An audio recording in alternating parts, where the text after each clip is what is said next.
Thanks for guys coming out today. This is the Hackateer premiere, and I thought I would just start with just a few brief words about who I am. My name's John Threat.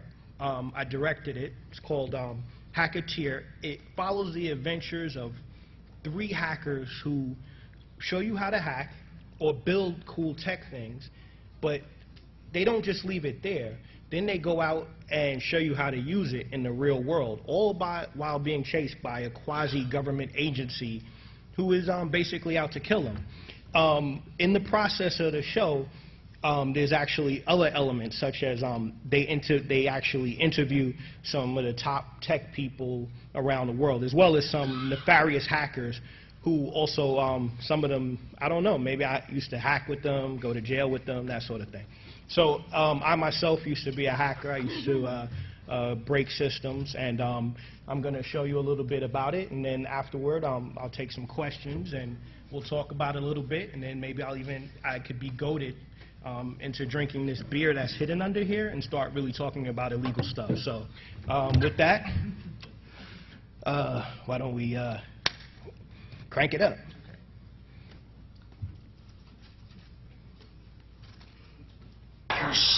Then I'm gonna have to get out of this fucking chair and sort myself. Second. Yeah, you're not getting it.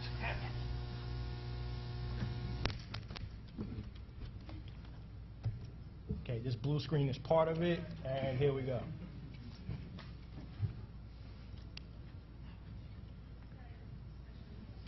Nerdy shit out of stick hackers. Then I'm gonna have to get out of this fucking chair and do it myself. That, I assure you, will be completely unnecessary.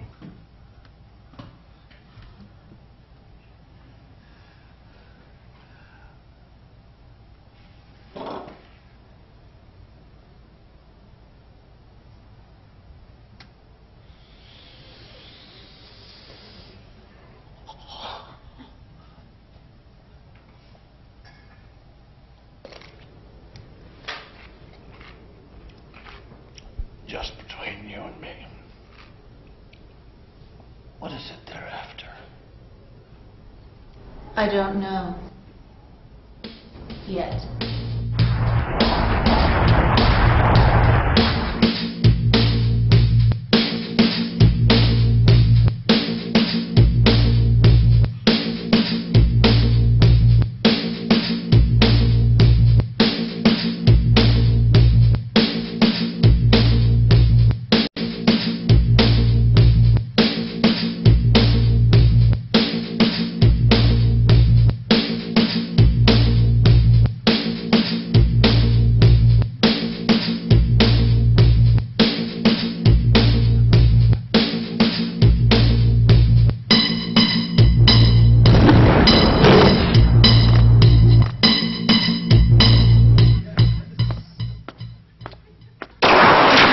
Today we make a graph map, the future of graffiti, right here. Check it out. This is crack. To make one you need, number 1, an assortment of LED lights. Number 2, lithium batteries. Number 3, rare earth magnets. Number 4, tape. To hold the whole shit together. Take the LED and attach them to that. Next we attach magnet, then we put tape. Graph mag. You've invented the portable light bright. Well done. Now you can throw your tags up and express your proletariat angst on the metallic structures of the bourgeois without destroying the environment via CFCs from a spray can. Let's rock.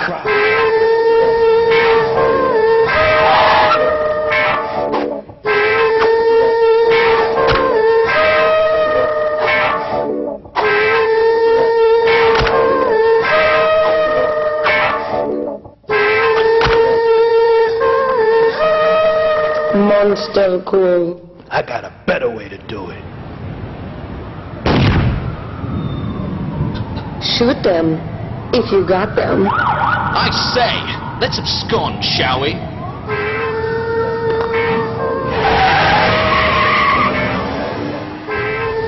We still need more data before we can start. Next on the list, fiber optic. What? The retired Uber hacker? Да. Let's get him.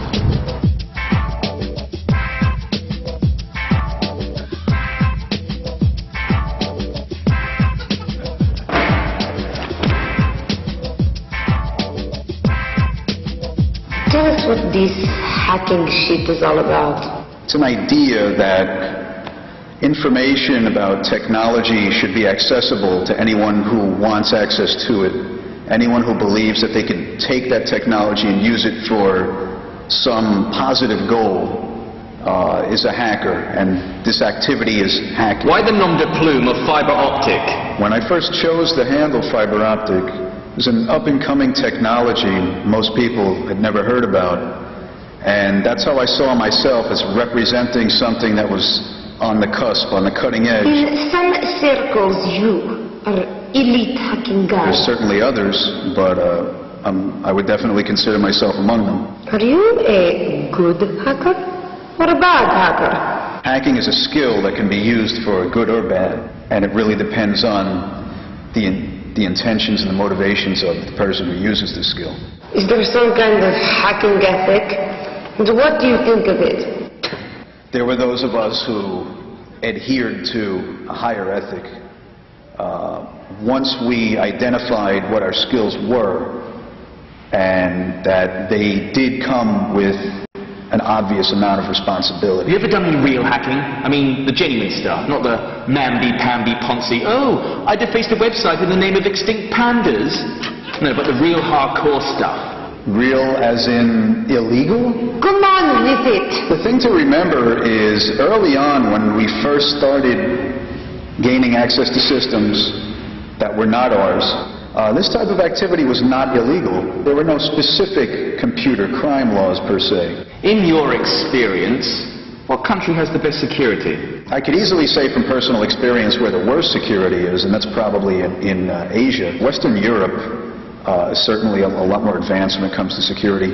And in a perfect world, it would be nice if in the US we could have hackers and the media reporting on security threats, as well as security organizations and the government all taking part in securing the country and protecting its citizens from technological threats. And more direct. What are the easiest kinds of companies to hack? I've seen security flaws in many different types of companies. I wouldn't say it was really restricted to any one particular type. What kind of systems do you like to hack? In the past, one of our most favorite things to hack was probably the telephone network. The phone system was always far ahead as far as technology went. Bell Laboratories, in the past, historically, they've come out with some of the biggest breakthroughs in scientific history. You have new project. Tell us about them. Project MF? Project Motherfucker. Now that's a project for me. MF actually refers to the multi-frequency tones that were used to signal between switches on the old telephone network. I thought it would be a really great idea if I could create some kind of simulation whereby someone would be able to blue box again. And it would also allow an entire new generation of hackers or phone freaks, or even just history buffs, to be able to experience what it was like to actually engage in this activity. The EFF says the AT&T have been a bit naughty and given NSA access to conduct illegal wiretaps. They could have just used that. Well, I wasn't exactly super pleased when I heard that AT&T was taking over Singular, who is my current provider. Interestingly enough, the iPhone is exclusively on their network. Why does the NSA want to listen in on these lamers, drone on about their blogs and these little Craigslist postings? What do you think? I don't know if I believe it to be a conspiracy, and if it is a conspiracy, who is it a conspiracy between? Is it between Apple and AT&T? And are we now saying that Apple is also cooperating with the government? You have your own Wikipedia page. Do you think you're some kind of big shit? I certainly didn't add the page for myself. Someone else did. So I guess I'm honored that I'm in there. Certainly people of far less importance in Wikipedia. Are you doing any hacking now? What kind of hacks? The good stuff? Or poser hacks? Spit it out already. Really, you know, one could say I hack for a living. Nowadays, you know, on occasion, if I am doing a security type job, I like to do a lot more security architecture. I prefer to design things in a secure manner rather than being called in to do a security review and pick away at all the things I see that other people have done wrong. What do you do when you're not hacking? I certainly enjoy music, various kinds. I like the outdoors. I like. Enough! I've grown weary of your ceaseless prattle.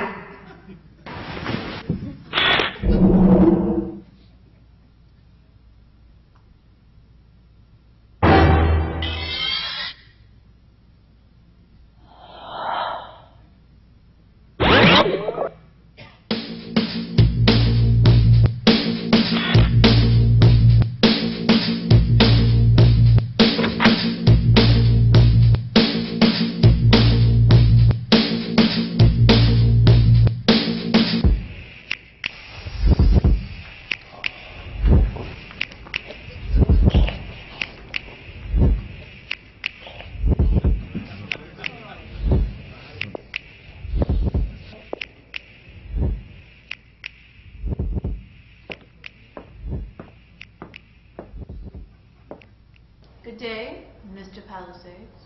Oh, Miss Drew. Wait. Have a seat. I understand you have something for me.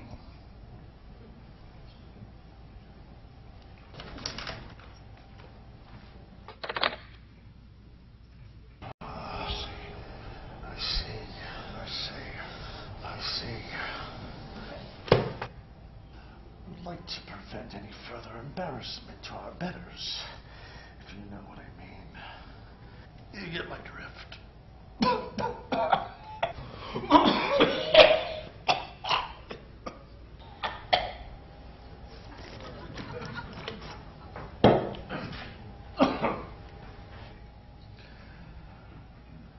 I want you to catch those Hackateers.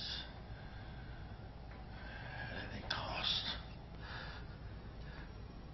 At any cost. I'll need a few things. We all need something!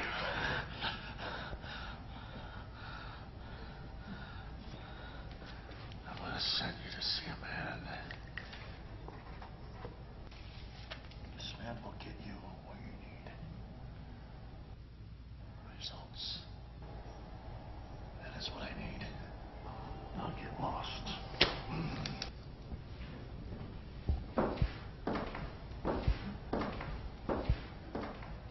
Whilst I enrich myself.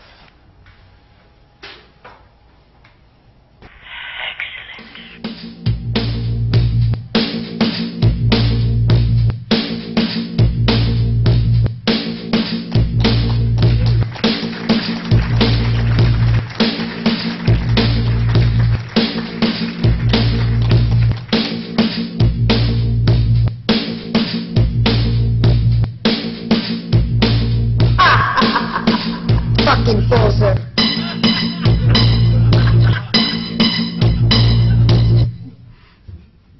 Cool. Thank you. You guys are too kind. Too kind. So just a little bit about the series. What it is about is to endeavor to make a series that really does multiple things, right? One of the hardest things is how do you do a hacker series that really encapsulates the experience, you know? I myself used to be like more of a systems breaker. I used to break into computers. And I can talk about it since I actually, there's certain crimes I did that are in the public domain, sort of, when we used to hack, you know. I mean, what can you do?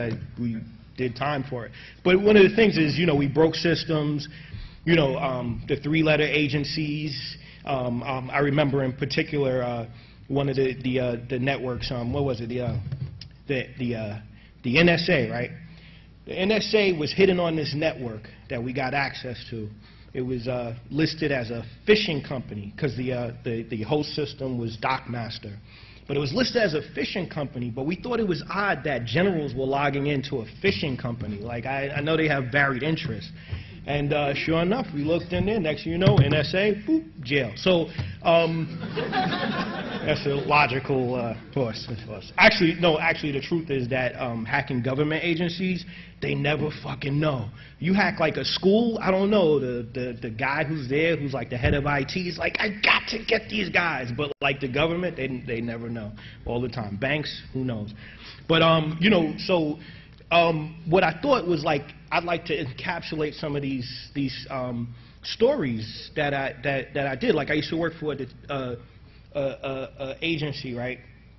And one time there was a system that we wanted to. I had to get this system in, right? I had to prove something. So I couldn't get for some reason I couldn't get root on this system. It was really frustrating. No, the problem was I could get root, but the guy was on the system 24 hours a day, so there was no window to do what I had to do.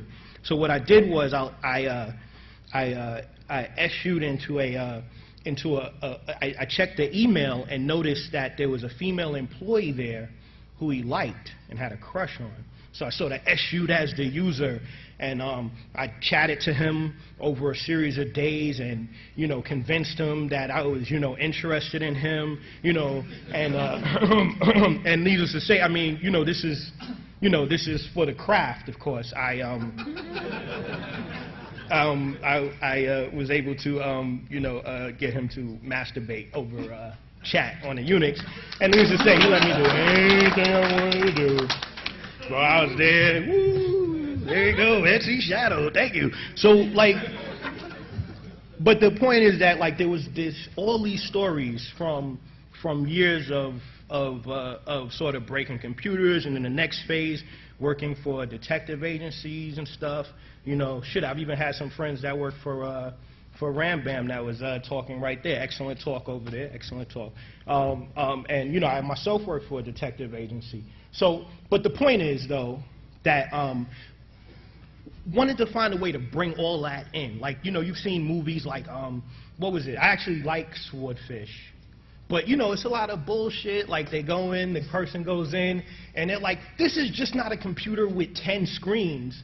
No, it has a OC3 uplink, and it's like, that's bullshit. Like, this. I remember, anybody here remember they used to tell you like, oh, I've got a 96,000 baud modem, you only have a 2400 baud modem, you suck, dude. You're gonna get caught because I hack faster at 96 baud. Like, that was like total bullshit. But actually, I think I did kind of. Well, no, what I used to do was I started hacking on a Commodore 64, right? So I didn't really have like a buffer per se. So what I would do is I'd hook a VCR up to the television. So I would just cat like every file on the system, and then I would just use the remote to go through it looking for passwords. Ah, there we go, Sisson man. So like that would be my thing. But I figured, let me take that and put that into this series. And then also too, like a lot of times you go to talks and you see these tech guys and they're great. I mean, they're demonstrative when you're talking to them one-on-one. They're so passionate. And then when you see them in an interview, they're like, because the interviewer usually doesn't even know what to ask them about hacking. Like I plan to ask, we have Vint Cerf in another episode, and I'm planning to ask Kevin Mitnick to be in it, which should be tough because I know some things about Kevin that I don't think he wants you to know back from the hacker days, but that would be a great interview for him to take part here. So one of the things too is that the other angle of the show is to sort of get young people involved in technology, and also sort of not necessarily like the naughty hacking, although is it naughty hacking, but naughty hacking of system penetration and stuff. I mean, that stuff's cool if you really want to live on the outside edge. There will be people who do that. But there's a lot of, positive things you can do, both coding, not really defacing websites. I'm actually really down, I think, as you could tell from watching the series. It's it's just, I'm sorry, it's a personal thing. But the fact remains that you know, there's so much that could be done. So this show sort of shows you how to build different things. Some of the stuff I picked the LED graph mags, which is really LED throwies, and actually Graffiti Research Lab is the team behind that, are the ones that developed it. But we have some unique ones. We show you how to build like a floating video camera that's in the back of your car and it goes up and stuff, so you can see the traffic all the way down. It shows you, and each show shows you different things. Like, for instance, they threw the graph mags, but then, you know, he fires it from, basically, you ever seen those spud guns? Anybody familiar with spud guns? So the show will teach you how to build it, but a much cooler one with, you know, a lighted trigger, and then they actually built like a remote trigger for it, and then they mount it to their car and use it to shoot the feds. So, you know, although that part didn't really happen, but, you know, that's a little embellishment. But basically, that's the thrust of the series. And that everything actually works. Yeah, and that everything actually works. And then, you know, and then also too, like, and then one of the things I struggle with is like gray area stuff. Like, you know, like for instance, it's really easy to spoof caller ID on VoIP. Very easy. And it's actually not really a challenge because the whole SIP specification is there for you to figure it out. But you can do it really easy. You know, I figure we can dramatize it and put it in the show, rather than necessarily show you how to do it. But if you look carefully, it will be there how to do it. And one of the interesting things, too, about it is, like, then there's, like, some interactivity built in. Like, for instance, there's a scene where the Michael Palisades, the 600-pound man, gives shows a number. And actually, if you call that number, that's like some Grand Central thing, and it goes back, and you could actually talk to one of the characters and stuff. So it'll all be launching on Hackateer.com, and that'll be real soon. So if I tell you what, I'm gonna open the floor to a few questions. If anybody has any questions, I guess let me start there. Yeah, is this gonna be like an internet-only thing, or are you guys gonna try and get it on TV? Well, first let me ask you, what do you think? Would you like to see it on television? Hell yeah. Word? All right. All right, that's good, that's good. I would like to see it on television too. Right now, I'm leaning toward doing it online only because I can do it anyway. I've actually, for a living, direct pieces for television, and oh boy, that's a job.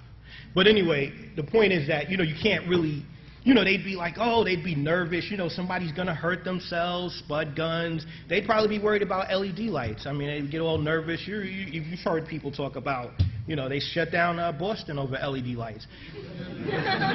So, you know, but I like to, you know, so right now I'm considering doing it online. That's where the audience is. There's tons of little things like the episodes run backwards in hex. You know, the numbering of the things. There's a whole lot of, you know, inside jokes related to online. I think that's where things are moving, and most of the people would be interested in this spend most of their time consuming entertainment online. And I think, so that's really where I want to do it. I have to admit there is some television interest, but I'm really, right now I'm moving to doing it online.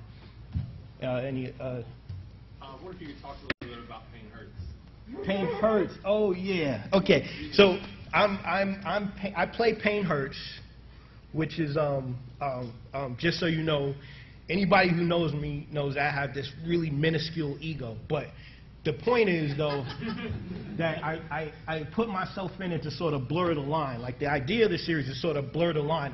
Who's a hacker in it? Who's not? You know, all the characters in their bios have been to jail. But who's to say they haven't been to jail? There'll be people in there who are actors and that you'd be surprised who are actually notorious international hackers who have broken not only banks but governments and brought them to their knees. And they'll be in there in episode 3 or 4. So look out for them. Sorry. But you know, and hopefully nobody currently on the run. But the thing is though that you know, so but I'm Pain Hurts, which is obviously like a little play off of, you know. Off PhD, right? Yeah, PhD. So that's what he signs next to the Linux Penguin, which they do with the graffiti lights. So that's what's up. So my character, part of it is though my character actually doesn't say that much. So that's how I keep my ego in check in doing this. So any other questions? Let me see, right there. Is that the actual runtime or longer? Actually, the episodes are shorter. I put this together specifically for Hope, just so you could see sort of the breadth, and I put like the, like for instance at the end, that's a hacker called, Chris Goggins. Chris Goggins, who is debatable whether he is an informant or not. But the point being though that, it's an inside joke for people who know who he is and stuff like that. So, and actually, so but the runtime's actually shorter. And but there's like multiple episodes, so there'll be narrative element and hacker element, story element, hacker element, adventure element, and then there's an interview part. So it's actually a weird hybrid of things. All right. Right. Do you use union actors, or do you get a waiver for this, or how does that work? Since I work doing film production, I have actors who actually have some celebrities who are going to be in it too, like actors you've seen and stuff. I know a bunch of people, like from working in film production, I know actors, some of them owe me favors, some of them are waiters, so, I just, a waiver or whatever. No, but anybody usually who works for me, they get paid. But for the most part though, like we're using both actors and most of the people are actors, and I'm trying to keep the universe sort of real, so like you really feel pulled in.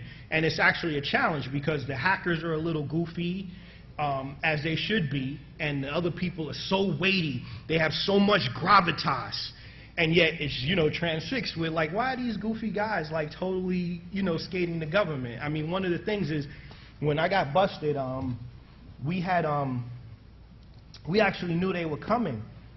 But, at the age we were, like, where was I going to go? Like, what was I supposed to do, run away and live my life like, I love my mommy. So, we just stayed and watched them come.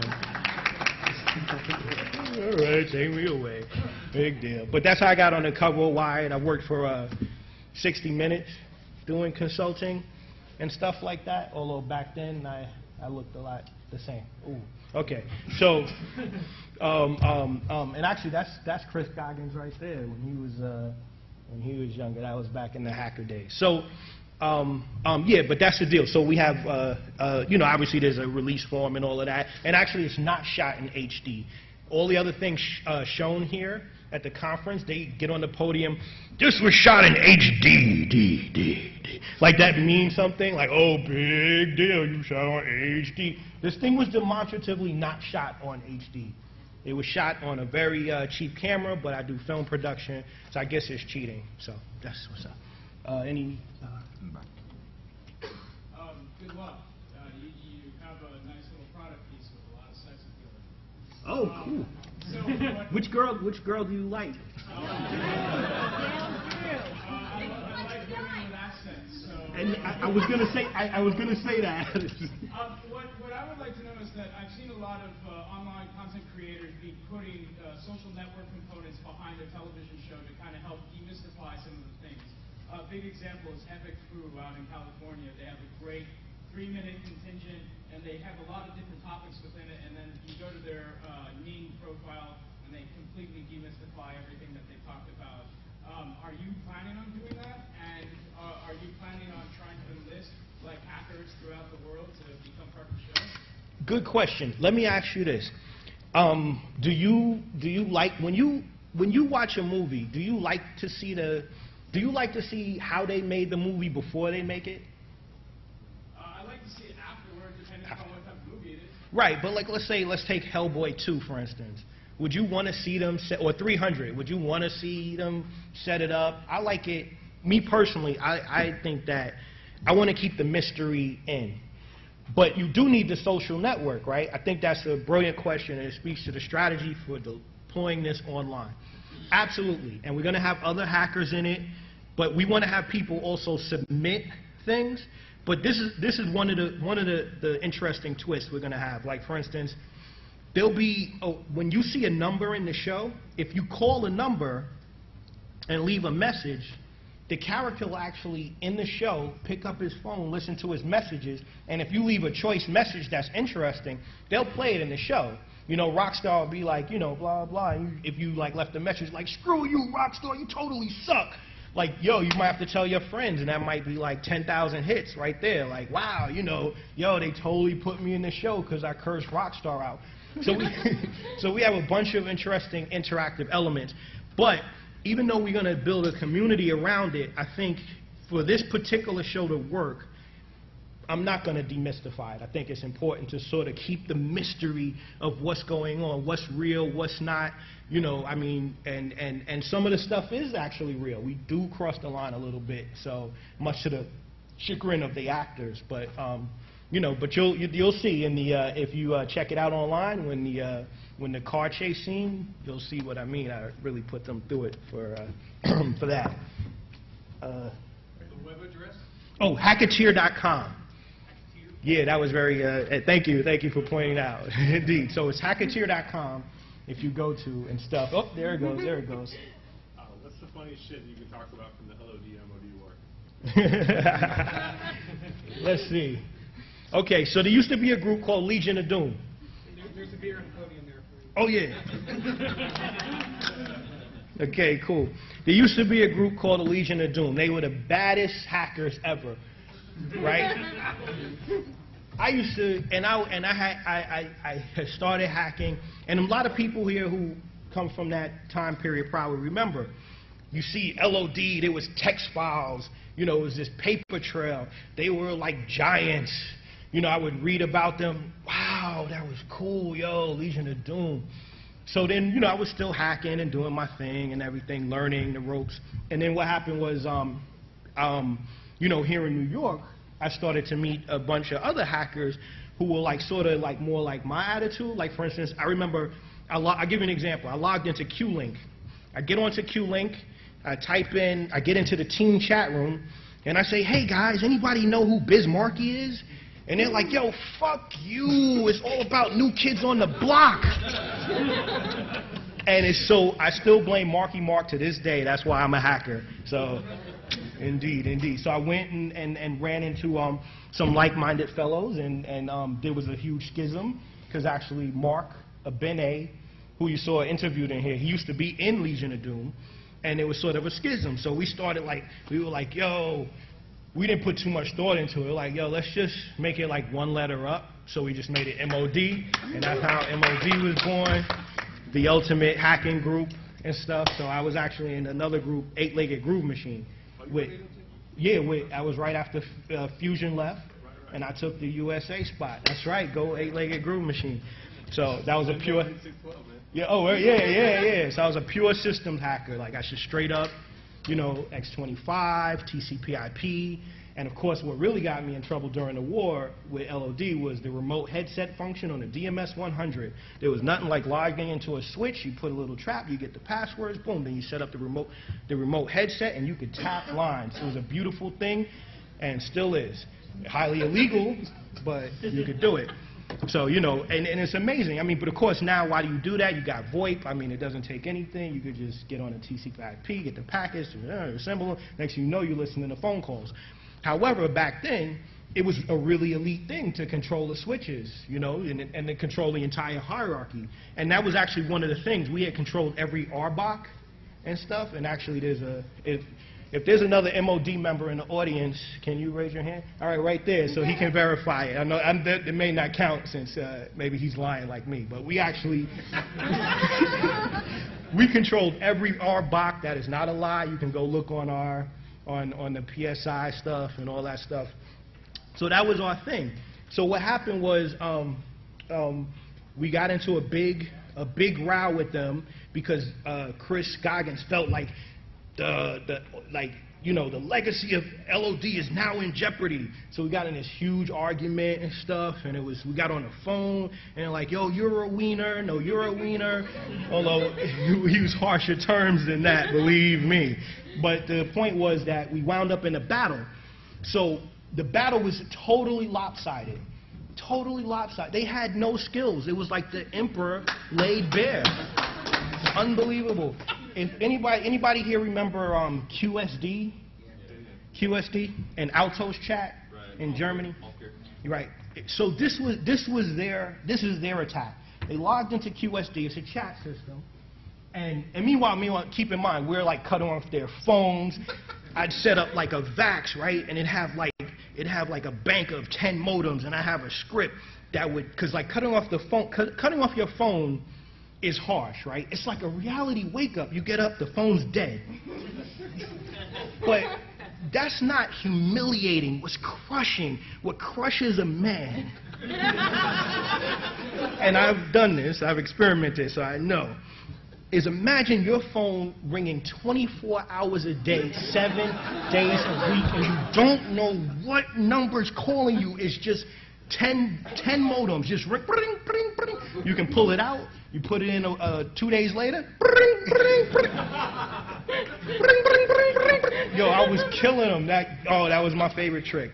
My favorite trick. So we got into this battle, but their idea of battle was they would get on QSD, and remember it was like there was like 42 slots, right, for chatting. This was off of Minitel in France, right?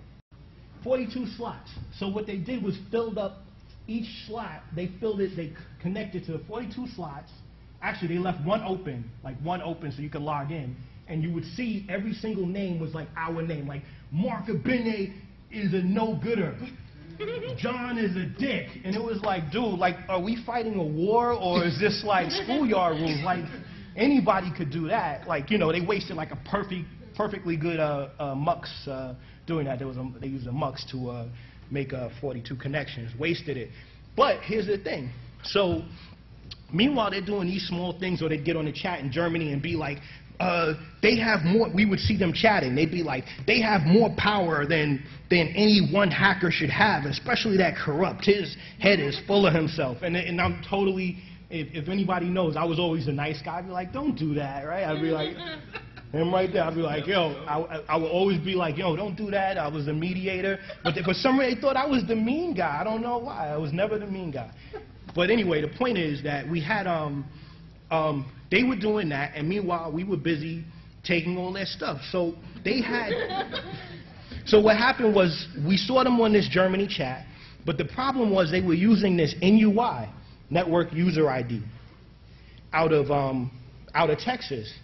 And it was called, well, the big schism was that everybody's using ParMaster X25.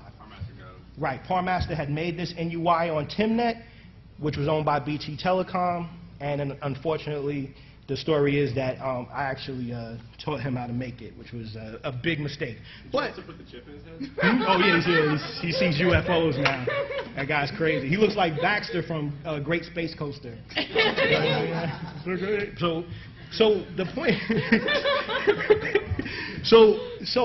But Par was a good guy before he went, you know, beautiful mind on us.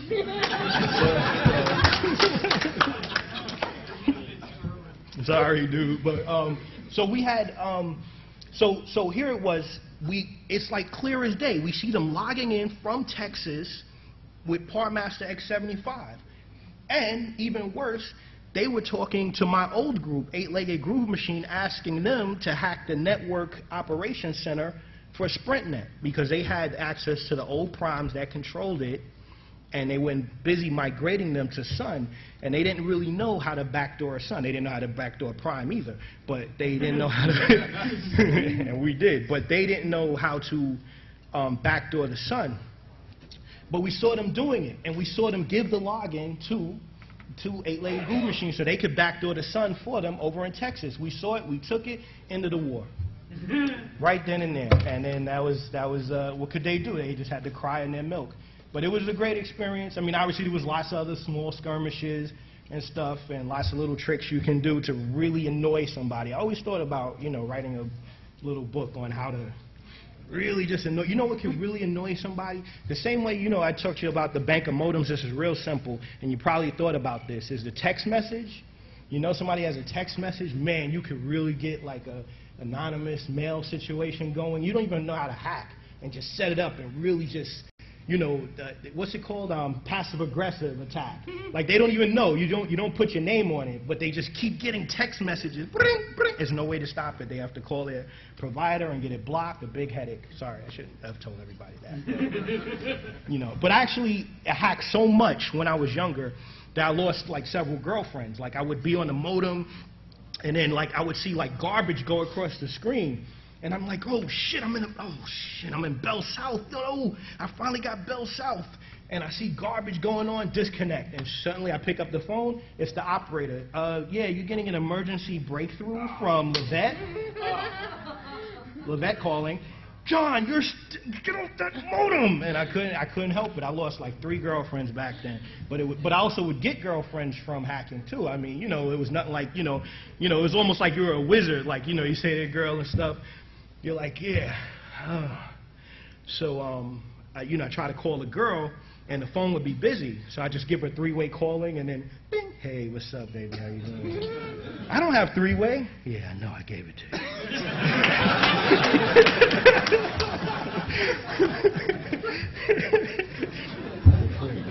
you. So, like, that would be, and next thing you know, boy, that was a date right there. Little tricks like that, turning pay phones into real phones, boom. It was like a Wizard of Oz. Those were the days.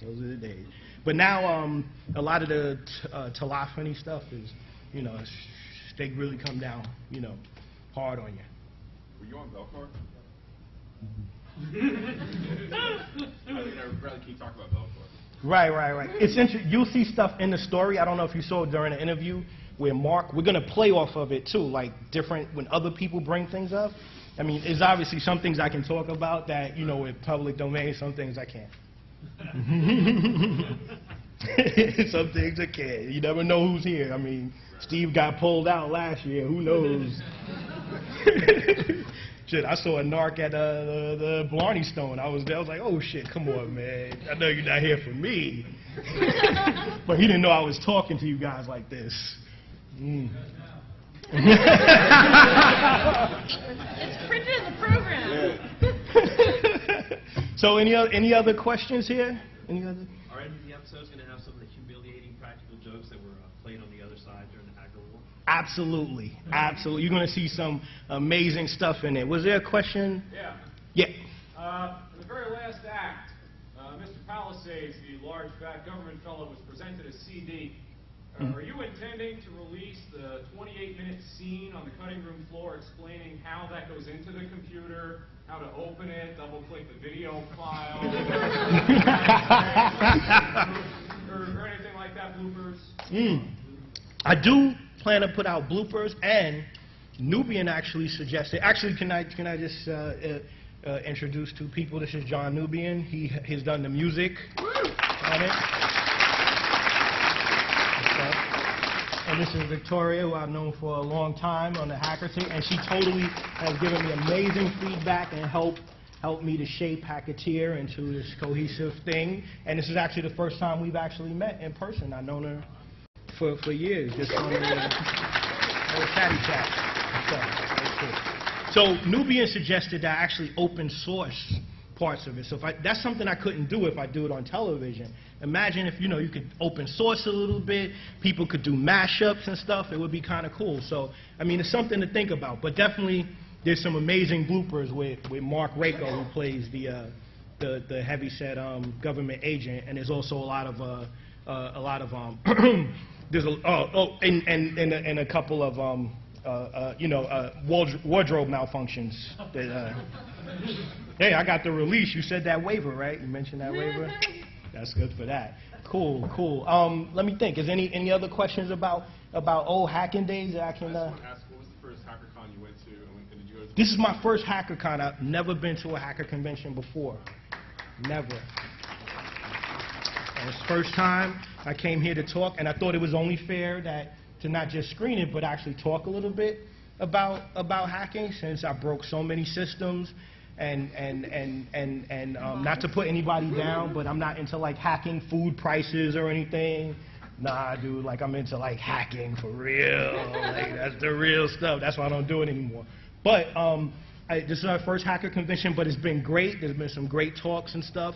You know, I have to elevate everybody, and I want to thank Eric Coley for having me and stuff, and all you guys for coming in here to check it out. It's been very cool and stuff, and definitely hope you guys, you know, check out the series. Any more questions before I wrap it up? Anybody? Oh, wait, I see a couple more. Wait, over here. How are you getting funding for the show? Funding? Right now, I'm just doing it out of my pocket. That's the best way to do it. A fool and his money are soon parted. If anybody's interested in jumping on as executive producer, definitely come and talk to me. It's always a room and entree into the business, and that's the easiest way is to. Did I see a couple of the main characters had swords? Oh, well, I mean, well, yeah. Yeah. But this is taken from real life. I mean, come on, dude. Look around you. I say about 50% of the people have like a shuriken at home or something. Come on. I mean, that's part of the culture. It's like cool, man. It's like they're kind of like part anime. You know, those are like authentic Russian aviator glasses on core. You know, I mean, that's part of the thing. And it was also, you know, cheap on eBay. So, but yeah, no, I mean, and actually they have a cool way of fighting. They when they fight, you know, they're not really like trained, like they don't like just break out like some Brazilian jiu-jitsu or anything, but they do like a cool swarming move on their enemies that you when you see it, it's gonna be awesome. It's very nerdy, but at the same time you'll be like, yo, is there a class in that? Like, yo, I gotta take that, like locking it up. It's gonna be kind of cool. But Rockstar carries a sword sometimes. Not all the time. They have different weapons. They also have, you know, they make weapons, all types of stuff. Some you make. Oh, here's one episode that I have not shot yet. They show you how to make. They build on the LED thing. If you take like, let's say those ultraviolet LEDs, they take a bunch of ultraviolet LEDs. You can make like a mask, and you power it up. Man, you walk past a video camera, you just look like a bright light like this. Like it just looks like. It's like almost like an angel walking by. Totally cool, and it's a good way to get past security. They don't know, but the person looking at you, they don't even see it because you won't even see it like visually when the lights are on.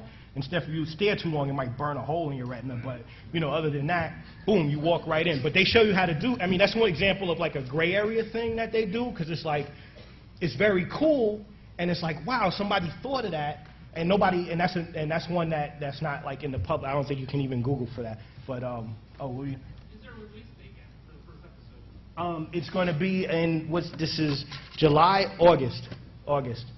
I'm finishing production on something else, and then I'm going to turn my attention to putting this out to the masses. What else do you work on? Various projects. I had a film in a Tribeca Film Festival this year, which was very cool and stuff. Lots of free liquor. No more open bars, kid. No more. That was too much. But it was very cool, and I do, you know, stuff for Stars or contract work director for Stars and various other places. And oh, 4 minutes. Oh, wow. I talked the whole time. I never knew I had this much to say. Unbelievable. So, yeah, I work on various things, music videos, all types of stuff. And actually, maybe this is the time I can give you a site. If you're of a mind, you can go to mediathreat.com or johnthreat.com, and you can see stuff I've done, you know, when I'm directing commercials or just fucking around or sometimes making stuff or hints on how to spoof VoIP caller ID, like just little touches like that, mobile tricks, things like that. So if you're of a mind, you could go there. It's kind of personal. You could find me on Facebook or whatever. I'm totally in the open, and you could just say hello. And, you know, join the Hackateer group and say what's up. But, you know, if you're interested, definitely check out the site. And also there'll be T-shirts for sale on the site. I don't have any here. Somebody has one. Actually, could you stand up for a second, miss, please? My friend right there has a nice Hackateer T-shirt there. You can order them on the website. They come in black and they come in white. Hackateer logo. You could be the joint. You know, it's sort of like Mickey Mouse. Remember the Mouseketeers? Anybody here remember that? No, everybody does because they got like the new Mouseketeers. I'm actually in the middle. Like I was way too young for Annette Funicello, but also too old for Britney Spears. Yeah, so you know, I had to, my thing was like Josie and the Pussycats. That's who I had a poster on the wall of. Woo, Valerie was my girl. So that's about it. I guess we should wrap it up. I don't see any more questions. So thank you so much for coming and staying. I hope you found it entertaining. And it's great. Thank you so much. Indeed. Enjoy the rest of your time here at Hope. How was it?